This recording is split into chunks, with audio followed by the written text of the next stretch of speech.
बच्चों, आज हम लोग बात करने जा रहे हैं ऑर्गेनिक केमिस्ट्री के एक मिस्टीरियस टॉपिक के बारे में, जो बहुत से कॉम्पिटिटिव एग्जाम में पूछा जा चुका है। ओलंपियाड में ये टॉपिक आ चुका है। गेट के कई सारे ईयर्स में क्वेश्चन पूछे जा चुके हैं, बट जेई में अभी इस टॉपिक को टच नहीं किया है। क्या है ये टॉपिक? और आने वाले ईयर्स में मेरा दावा है ये टॉपिक आपको जेई के एडवांस के पेपर में मिलेगा ही मिलेगा। टॉपिक है सुपर बेसिस, प्रोटॉन स्पॉन्ज पे बेस्ड ये टॉपिक हम लोग आज यहाँ पर डिस्कस करने जा रहे हैं। ऑर्गेनिक केमिस्ट्री में बहुत सारे बेस ऐसे होते हैं जो extra ordinary strong basic behaviour show करते हैं, एक्सेप्शनली बहुत स्ट्रॉन्ग होते हैं, और उन्हें हम लोग सुपर बेसिस की कैटेगरी में रखते हैं। उनमें से कुछ बेसिस के बारे में आपने सुना होगा। आपने ग्वानिडीन का नाम तो जरूर सुना होगा। Guanidine is the one of the most basic nitrogenous base जिसका पीएच जिसका पीके वैल्यू 13.6 देखा गया है। नियर बाई इसी के आसपास इसका पीएच लाई करता है। ये बहुत स्ट्रॉन्ग बेस होता है, और इसी के आसपास बेसिक स्ट्रेंथ का एक कंपाउंड है। हम लोग चर्चा मेनली इस पे करने वाले हैं। ये कंपाउंड है 1,8 बिस डाई मेथिल एमिनो नेप्थलीन, जिसका वाटर के अंदर पीएच 12.3 है। नियरली अप्रोक्सीमेटली ग्वानिडीन से थोड़ा से कम बेसिक है, लेकिन कॉम्पिटिटिव में काफी स्ट्रॉन्ग बेस माना जाता है। और इंटरेस्टिंग बात यह है, इसका pKa value non aqueous solvent में 18.2 होता है। मतलब इसने ग्वानिडीन को बहुत पीछे छोड़ दिया है। तो ये जो आप कंपाउंड देख रहे हैं, इसमें ऐसी क्या खूबी है जो ये इतना स्ट्रॉन्ग बेस की तरह बिहेव करता है? ग्वानिडीन के बारे में थोड़ा डिस्कस कर लेते कि ग्वानिडीन इतना स्ट्रॉन्ग बेस क्यों है। अगर हम लोग इसके बारे में समझ लेंगे तभी हम लोग यहाँ पर इस पे डील कर पाएंगे। और मैं यहाँ पे बहुत डिटेल में, बहुत इन डेप्थ डीप ड्राइविंग करने वाले हैं हम लोग। मैं बिल्कुल भी नहीं, ऐसा नहीं कि मैं ऊपर ऊपर से निकल जाऊंगा। बहुत डिटेल में हर एक बात आपके सामने रखूंगा, और आपको हर एक चीज बहुत अच्छे से सुननी है ना। चलिए देखते हैं ये ग्वानिडीन। ग्वानिडीन जो है ये इतना स्ट्रॉन्ग बेस क्यों है? Why guanidine is strong base?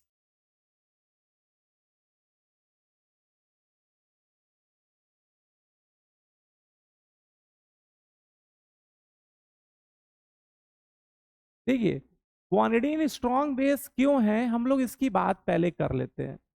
देखिए, ग्वानिडीन के बारे में बोला जाता है कि इसमें कार्बन से 3 नाइट्रोजन बॉन्डेड होते हैं, जिसमें एक नाइट्रोजन डबली बॉन्डेड है और 2 नाइट्रोजन सिंगल बॉन्ड से अटैच्ड है। ये इसका स्ट्रक्चर है।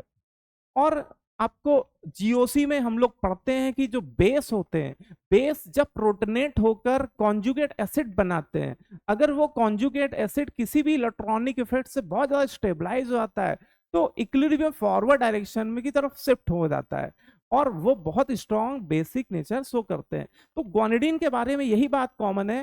ग्वानिडीन को जब हम लोग एसिडिक मीडियम में रखते हैं, तो ये प्रोटॉन बड़ी तेजी से एक्सेप्ट करता है ना। और प्रोटॉन एक्सेप्ट करके ये अपना बनाता है conjugate acid. Doubly bonded nitrogen ये प्रोटॉन एक्सेप्ट करके अपना बना रहा है कॉन्जुगेट एसिड, और जिसकी वजह से नाइट्रोजन पे आता है पॉजिटिव चार्ज। ये इसका बेटा बन गया कॉन्जुगेट एसिड। इसको मैं लिख रहा हूं C A means conjugate acid. अब देखिए, ये जो कॉन्जुगेट एसिड है, this conjugate acid is stabilize by resonance. ये बेटा रेजोनेंस से स्टेबलाइज होता है। नाइट्रोजन का लोन पेयर इस पॉजिटिव चार्ज को देखिए via conjugation, via resonance stabilize कर रहा है, जिसकी वजह से ये नेक्स्ट रेजोनेटिंग स्ट्रक्चर में कन्वर्ट हो जाएगा। देखिए, ये पॉजिटिव चार्ज अब सेकेंड नाइट्रोजन पे आ गया। Look at this. और ये दोनों स्ट्रक्चर आपको लगेंगे कि बिल्कुल हूबहू सेम बन रहे हैं। अगर दो रेजोनेटिंग स्ट्रक्चर देखने में बिल्कुल सिमिलर हैं, एक नाइट्रोजन डबली बॉन्डेड है, बाकी 2 नाइट्रोजन सिंगली बॉन्डेड है, और डबली बॉन्डेड नाइट्रोजन पे पॉजिटिव चार्ज है, तो इन्हें हम लोग बोलते हैं इक्विवेलेंट रेजोनेटिंग स्ट्रक्चर। और दो ही नहीं, एक रेजोनेटिंग स्ट्रक्चर इसका और बनेगा। ये नाइट्रोजन का लोन पेयर लपक और ये झपक। जिससे इसका तीसरा रेजोनेटिंग स्ट्रक्चर यहाँ पर बनेगा। तो ये ग्वानिडीन जो मॉलिक्यूल है, ये इसका जो पॉजिटिव चार्ज है वो 3 रेजोनेटिंग स्ट्रक्चर से क्या हो रहा है, स्टेबलाइज हो रहा है, और इस वजह से ये बहुत स्ट्रॉन्ग स्टेबल कॉन्जुगेट बेस में कन्वर्ट हो रहा है। देखिए समझिए, बहुत अच्छे से हर बात आपको समझनी है। तो यहाँ पे देखिए आपने कि ग्वानिडीन जैसे प्रोटॉन एक्सेप्ट कर रहा है, ये 3 इक्विवेलेंट रेजोनेटिंग स्ट्रक्चर से क्या हो रहा है, स्टेबलाइज।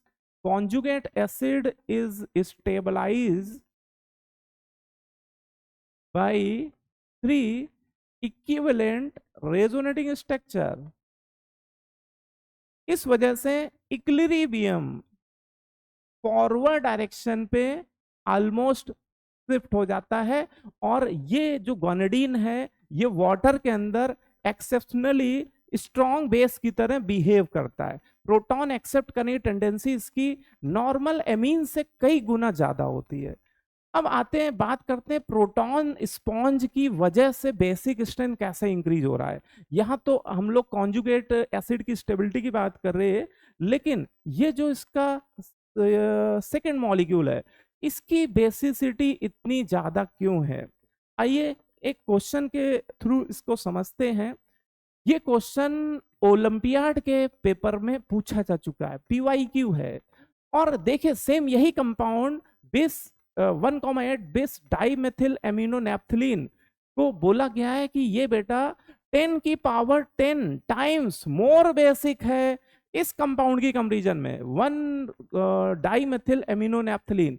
देखिए इस कंपाउंड का बेसिसिटी इस कंपाउंड से कंपेयर की जा रही है, और ये डेटा कह रहा है कि ये जो बेस है ये इसकी कंपैरिजन में much much much stronger base है, 10 टू द पावर 10 टाइम्स। और आपसे रीजन पूछा जा रहा है कि what is reason behind this. तो देखते हैं, समझते हैं क्या ऐसा रीजन है जो इसकी बेसिसिटी को इतना ज्यादा बढ़ा रहा है। यहां तो हम ये भी नहीं कह सकते कि इसका कॉन्जुगेट एसिड रेजोनेंस से स्टेबलाइज हो रहा है। जैसे ग्वानिडीन में हमने देखा कि ग्वानिडीन में जो कॉन्जुगेट एसिड था वो 3 इक्विवेलेंट रेजोनेटिंग स्ट्रक्चर से स्टेबलाइज हो रहा था, लेकिन ये चीज यहां पर हमें देखने को नहीं मिल रही है।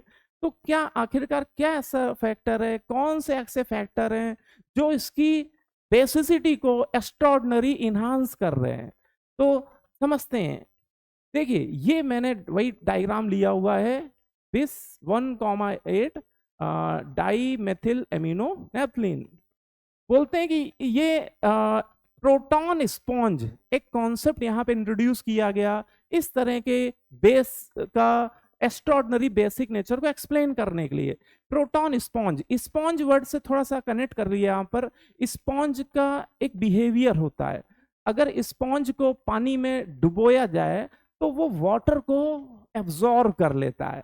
तो ऐसा ही बिहेवियर इस कंपाउंड का देखा गया कि ये कंपाउंड को जब वाटर में डिसॉल्व करते हैं तो ये प्रोटॉन, वाटर से जो प्रोटॉन आ रहे प्रोटॉन से प्रोटॉन को ये एब्जॉर्ब कर लेता है। काइनेटिकली बहुत फास्ट रेट से प्रोटॉन पे अटैक करता है और एब्जॉर्ब करता है। उसका रीजन आपको पहले क्लियर होना चाहिए कि इसके अंदर प्रोटॉन के एक्सेप्ट करने की टेंडेंसी इतनी ज्यादा क्यों है ना।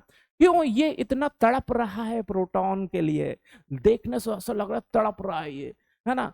तो ऐसा क्यों है, रीजन आपके सामने एक नहीं 3 फैक्टर रिस्पॉन्सिबल होते हैं प्रोटॉन स्पॉन्ज वाले बेसिक एमीन का बेसिक स्ट्रेंथ इंक्रीज करने के लिए।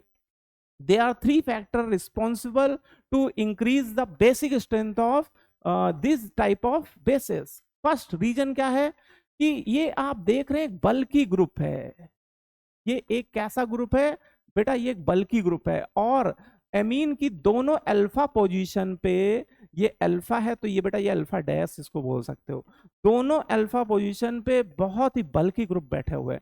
और बल्की ग्रुप के ये दोनों ग्रुप एक दूसरे की वॉन्डर वॉल रेडियाई पे आ जाते हैं, और 2 ग्रुप अगर एक दूसरे के वॉन्डर वॉल रेडियाई पे आ जाएंगे स्प्लेनर रिंग पे, तो ये म्यूचुअली एक दूसरे को रिपेल करते हैं। इसे बोलते हैं स्टेरिक क्राउडिंग, और यहाँ पे लार्ज स्टेरिक क्राउडिंग देखने को मिल रही है। तो आप बोल सकते हैं due to large steric crowding. Due to large steric crowding, they repel to each other. और इस वजह से ये दोनों आउट ऑफ प्लेन हो जाते हैं, थोड़ा थोड़ा प्लेन से लिफ्ट कर जाते हैं, और ये लोन पेयर रेजोनेंस में इन्वॉल्व नहीं कर पाता है। बेंजीन रिंग के जो पाई बॉन्ड का प्लेन है वो इनके पी ऑर्बिटल के, इसके sp3 हाइब्रिड ऑर्बिटल के प्लेन पे लाई नहीं करता है। इस वजह से ये कॉन्जुगेशन में पार्टिसिपेट नहीं कर पाते हैं, और जिसकी वजह से क्या होता है कि ये लोन पेयर, दोनों नाइट्रोजन पे बैठे हुए लोन पेयर रेजोनेंस में इन्वॉल्व ना करने की वजह से यहाँ पे कैविटी भी काफी कम कैविटी होती है, एक दूसरे की वॉन्डरवॉल रेडियस पे आकर एक दूसरे को रिपेल करने लगते हैं, स्ट्रॉन्ग रिपल्शन लग रहा होता है। तो पहला पॉइंट बेटा आपको यहाँ पे ये समझना है कि ये ग्रुप बल्कि ग्रुप है, रिपेल कर रहे हैं। तो lone pair of nitrogen do not participate in resonance. Nitrogen का जो लोन पेयर है वो रेजोनेंस में पार्टिसिपेट नहीं कर पा रहा है, और इस वजह से नाइट्रोजन की अवेबिलिटी या लोन पेयर की अवेबिलिटी नाइट्रोजन पे बढ़ गई है। दूसरा फैक्टर, कैविटी कम होने की वजह से लार्ज लोन पेयर रिपल्शन देखने को मिल रहा है। तो ये बहुत ही स्टेबल सिस्टम नहीं है बेटा, ये एक हाईली अनस्टेबल सिस्टम में कन्वर्ट हो रहा है। अब ये खुद को कैसे स्टेबलाइज करता है, तो जैसे इसको प्रोटॉन मिलता है ना, तो ये प्रोटॉन पे अटैक करके इस प्रोटॉन को कैप्चर करता है, और इसका अगर हम लोग कॉन्जुगेट एसिड बनाए, इस बेस का कॉन्जुगेट एसिड, तो देखिए कैसा बनेगा। देखिए बहुत बेसिक, बहुत डेप्थ में जाकर हम लोग इसको बात कर रहे हैं, है ना। अभी तक इंटरनेट या यूट्यूब में आपको ऐसा एक्सप्लेनेशन नहीं मिलेगा, इस बात की गारंटी लेता हूं मैं। ये H+ आयन, ये नाइट्रोजन यहां पर एक्सेप्ट कर रहा है, और ये दूसरा नाइट्रोजन इस H+ आयन के साथ हाइड्रोजन बॉन्डिंग में पार्टिसिपेट करता है, जिससे वो इस कॉन्जुगेट एसिड को एक्स्ट्राऑर्डिनरी और स्टेबल कर रहा है। यहाँ पे क्या बन रहा है, formation of intramolecular hydrogen bonding, IMHB इसको मैं लिख देता हूं, इंट्रामोलिकुलर हाइड्रोजन बॉन्डिंग। तो आप समझ रहे हैं क्या हो रहा है यहाँ पर, ये लोन पेयर स्मॉल कैविटी पे आने की वजह से एक दूसरे को रिपेल कर रहे हैं। उस रिपल्सन को मिनिमाइज करने के लिए, उस स्टेरिक रिपल्शन को डिक्रीज करने के लिए ये प्रोटॉन एक्सेप्ट करता है और इस कॉन्जुगेट बेस में एसिड में कन्वर्ट होता है, और ये कॉन्जुगेट एसिड स्टेबलाइज हो रहा है इंट्रामोलिकुलर हाइड्रोजन बॉन्डिंग से, जिसकी वजह से फॉरवर्ड डायरेक्शन की तरफ इक्विलिब्रियम बहुत ज्यादा शिफ्ट होने लगता है। तो ये जो कॉन्जुगेट एसिड है ना, यहाँ पे आप समझ रहे हैं प्रोटॉन को एक्सेप्ट करने की भूख बहुत ज्यादा बढ़ गई है, क्योंकि बहुत हाईली ये क्या है, अनस्टेबल है ना, और प्रोटॉन को ये इतने फास्ट काइनेटिकली अप्रोच करके वो स्टेबल कॉन्जुगेट एसिड बना रहा है, जो कि एडिशनली इंट्रामोलिकुलर हाइड्रोजन बॉन्डिंग से स्टेबलाइज है। तो ये कुछ फैक्टर हैं जिनका कॉमन इफेक्ट की वजह से इसका बेसिक स्ट्रेंथ बहुत ज्यादा बढ़ जाता है, जिसका पीके हम लोग बोल रहे हैं वाटर के अंदर इसका पीके अप्रोक्सीमेटली 12.3, या फिर किसी नॉन एक्वस सॉल्वेंट एसिटोनाइट्राइल के अंदर 18.2 के नियर बाई देखने को मिलता है। तो ये आपको आइडिया यहाँ पर होना चाहिए। तो देखते हैं तो कौन से फैक्टर इसको स्टेबलाइज कर रहे हैं। तो मेनली बेटा आपको 3 फैक्टर यहाँ पर याद रखने हैं। इसकी स्ट्रॉन्ग बेसिक स्ट्रेंथ के पीछे 3 फैक्टर रिस्पॉन्सिबल है। पहला, steric inhibition of resonance. First factor क्या कह रहा है ये, the lone pair on the 2 nitrogen atoms can not delocalize effectively into the aromatic ring so that remain highly available for protonation। तो दोनों नाइट्रोजन पे बैठे हुए लोन पेयर रेजोनेंस में इफेक्टिवली स्टेबलाइज इन्वॉल्व नहीं हो पा रहे हैं, क्योंकि ग्रुप आउट ऑफ प्लेन हो गए, और इस वजह से उनकी एबिलिटी नाइट्रोजन पे कई गुना बढ़ गई है। दूसरा factor, formation of intramolecular hydrogen bonding. Proton, ऐसे बेस प्रोटॉन एक्सेप्ट करने के बाद जो कॉन्जुगेट एसिड बनाते हैं वो इंट्रामोलिकुलर हाइड्रोजन बॉन्डिंग से स्टेबलाइज होते हैं। तीसरा, relief of angle strain, protonation, protonation partially relieves the steric repulsion between the two dimethyl amino group. तो ये तीन फैक्टर हैं जो इनका कॉमन इफेक्ट की वजह से इसका बेसिक स्ट्रेंथ एबनॉर्मली इंक्रीज हो जाता है। तो ये कहानी थी सुपर बेसिस की। अब देखते हैं इस पे इनको के जो क्वेश्चन जो आया हुआ है ओलंपियाड में, इसका आंसर क्या होगा। इस क्वेश्चन का आंसर पे बात करते हैं कि ये आंसर क्या होना चाहिए। देखिए, उसने क्वेश्चन में हिंट तो दे दी है, प्रोटॉन स्पॉन्ज का नाम भी दे दिया है, क्योंकि ये पहला ऐसा क्वेश्चन था जो प्रोटॉन स्पॉन्ज पे पूछा गया है, तो उन्होंने थोड़ा बच्चों को लिए हिंट तो दिया हुआ है। अब रीजन में कह रहा है रेजोनेंस, फर्स्ट ऑप्शन। सेकेंड में कह रहा है steric inhibition of resonance, yes SIR effect इसको आप बोल सकते हैं, क्योंकि ये लोन पेयर रेजोनेंस में पार्टिसिपेट नहीं कर रहा है। इस वजह से एक फैक्टर तो यही है कि इसकी लोन पेयर की अवेलेबिलिटी बहुत ज्यादा बढ़ रही है, तो ये आंसर तो होना ही चाहिए। फिर भी देख लेते हैं आर्थो, नो आर्थो इफेक्ट तो लग ही नहीं रहा है यहाँ पे, क्योंकि इसमें आर्थो पोजीशन पे कोई ग्रुप ही नहीं प्रेजेंट है। Ortho effect mainly benzoic acid के आर्थो पोजीशन पे जब कोई ग्रुप आता है तो उसके एसिडिक कैरेक्टर को इंक्रीज करता है, और एनिलीन के केस में भी देखा जाता है, लेकिन आर्थो पे कोई ग्रुप नहीं है, इसका कोई मीनिंग नहीं है। और हाइपर कॉन्जुगेशन, तो हाइपर कॉन्जुगेशन भी यहाँ पर देखने को नहीं मिल रहा है, तो इसका यहाँ पर करेक्ट आंसर हो जाएगा स्टेरिक इनहिबिशन ऑफ रेजोनेंस।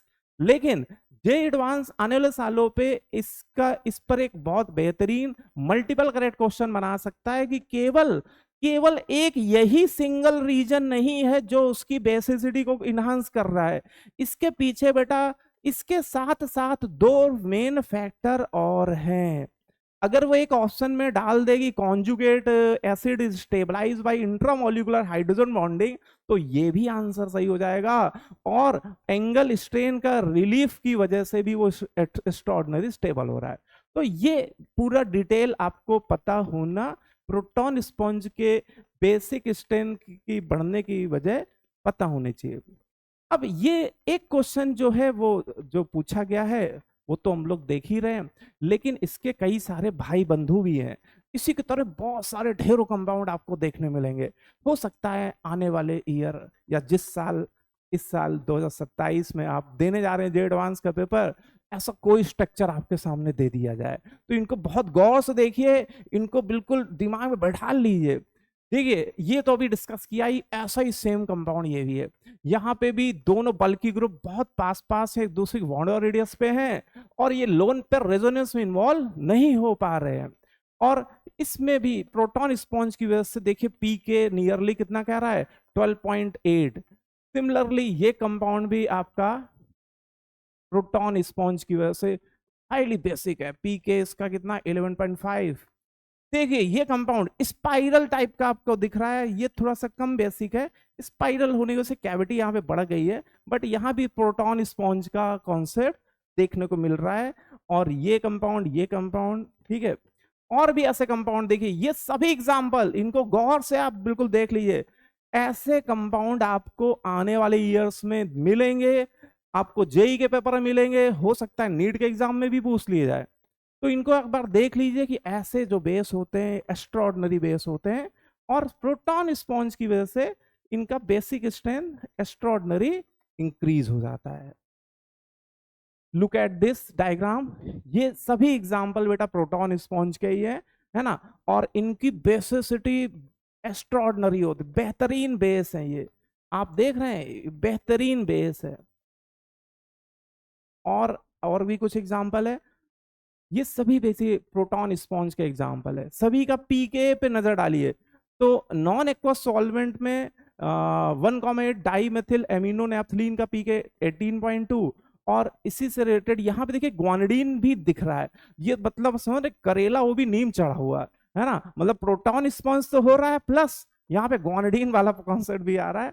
तो ये proton sponge as well as उसके जो 3 इक्विवेलेंट आरएस बन रहे होंगे है ना, कॉन्जुगेट एसिड के, उससे एक्स्ट्राऑर्डिनरी स्टेबलाइज हो रहा है। देख रहे हैं 25.1, कई ज्यादा, ग्वानिडीन को पीछे छोड़ दिया भाई साहब। और ऐसे ही ये भाई बंधु भी देख लीजिए, है ना, ये बहुत स्ट्रॉन्ग बेस है। तो ये सब स्ट्रक्चर्स का आइडिया आपको होना है ये, क्योंकि जैसे से एग्जाम का डिफिकल्टी लेवल बढ़ता जा रहा है, आप देखिए कोविड के पहले जे एडवांस का पेपर का लेवल क्या होता था, है ना, इतने टफ क्वेश्चन केमिस्ट्री में तो नहीं पूछे आते थे।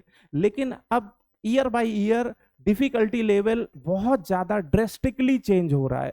हर साल कई सारे क्वेश्चन ऐसे आ रहे हैं जो बोला जाता है कि हाँ ये तो पढ़ाया ही नहीं, उससे पहले वो कॉन्सेप्ट ज्यादातर पढ़ाया ही नहीं जाता है कोचिंग्स में, और बाद में हमें वो एग्जाम में देखने को मिल जाता है। तो ये इस तरह के कॉन्सेप्ट को हम लोग डिस्कस करते रहेंगे। और देखिए जेई में पूरे एविडेंस के साथ यहाँ पर आया हूँ। गेट 2007 में कितना प्यारा पीवाईक्यू बनाया है इन्होंने, प्रोटॉन स्पंज पे ही बेस्ड है। उसने 3 स्ट्रक्चर्स दिए हैं, सभी ये नाइट्रोजनस बेस है, और इनकी बेसिक स्ट्रेंथ को कंपेयर करने को बोला जा रहा है। तो देखिए आप अगर गौर कीजिए तो ये सभी नैप्थलीन के डेरिवेटिव है, और नैप्थलीन की 1 और 8 पोजीशन पे इस तरह से नैप्थलीन में नंबरिंग करते हैं। 1 और 8 पोजीशन पे 2 नाइट्रोजनस टर्शियरी अमीन ग्रुप जुड़े हुए, प्रोटॉन स्पॉन्ज, यहां भी कॉन्सेप्ट लगेगा, यहां भी लगेगा, यहां भी लगेगा। तो इस क्वेश्चन में तो ऐसा लग रहा है कि प्रोटॉन स्पॉन्ज का कॉन्सेप्ट तो तीनों में कॉमन हो गया। अब कैसे बताएं सर? तो देखिए उसके अलावा जो ग्रुप बैठे हैं उनका इलेक्ट्रॉनिक इफेक्ट आपको देख लेना चाहिए। जैसे पहले इसको देखते हैं कि नैप्थलीन की पैरा पोजीशन पे या अल्फा पोजीशन पे यहाँ पे जो मेथॉक्सी ग्रुप बैठा हुआ है, इसका कौन सा इलेक्ट्रॉनिक इफेक्ट यहाँ लग रहा है? तो आप कह सकते हो Ma+M, ठीक है। पॉजिटिव मेजोमेरिक इफेक्ट की वजह से लोन पे डेंसिटी थोड़ा तो बेटा इंक्रीज कर ही रहा होगा। आप कहोगे सर -I भी तो होता है, ये तो खींचू टाइप का ग्रुप है, इलेक्ट्रॉन डेंसिटी पुल कर रहा है, यस। लेकिन मेथॉक्सी का +M डोमिनेंट होता है उसके -I पे। तो जितना via pi electron density by via resonance ही बढ़ा रहा होगा, उतना सिग्मा इलेक्ट्रॉन डेंसिटी पुल नहीं कर पा रहा होगा। अल्टीमेटली ये नाइट्रोजन पे लोन पे अवेलेबिलिटी बढ़ा रहा है, मींस बेसिक स्ट्रेंथ इंक्रीज करता हुआ दिख रहा है। अब आते हैं बेटा इस एग्जाम्पल में, ये यहाँ पे आपको थोड़ा सा ये क्लियर होना चाहिए कि मेथॉक्सी ग्रुप, ये जो मेथॉक्सी ग्रुप है ये आर्थो पोजीशन पे कनेक्टेड है, और ये वैसे ही बल्कि है, और एक सुमो टाइप के ग्रुप के बगल में एक बल्कि group, methoxy is also a बल्कि ग्रुप, है ना, ये आके बैठ गया। तो यहाँ पे ये ग्रुप, है ना, इधर से तो रिपल्शन इसको मिल ही रहा था, है ना, इधर से तो तंग आ ही गया था, इसके पड़ोस के इधर वाले ग्रुप से राइट वाले आर्थो पोजीशन या बीटा पोजीशन पे जो ग्रुप लगा है वो उसको रिपेल करेगा, जिससे ये और ज्यादा आउट ऑफ प्लेन हो जाएगा। जितना ये ज्यादा आउट ऑफ प्लेन होगा उतना इसकी बेसिसिटी घटेगी, है ना।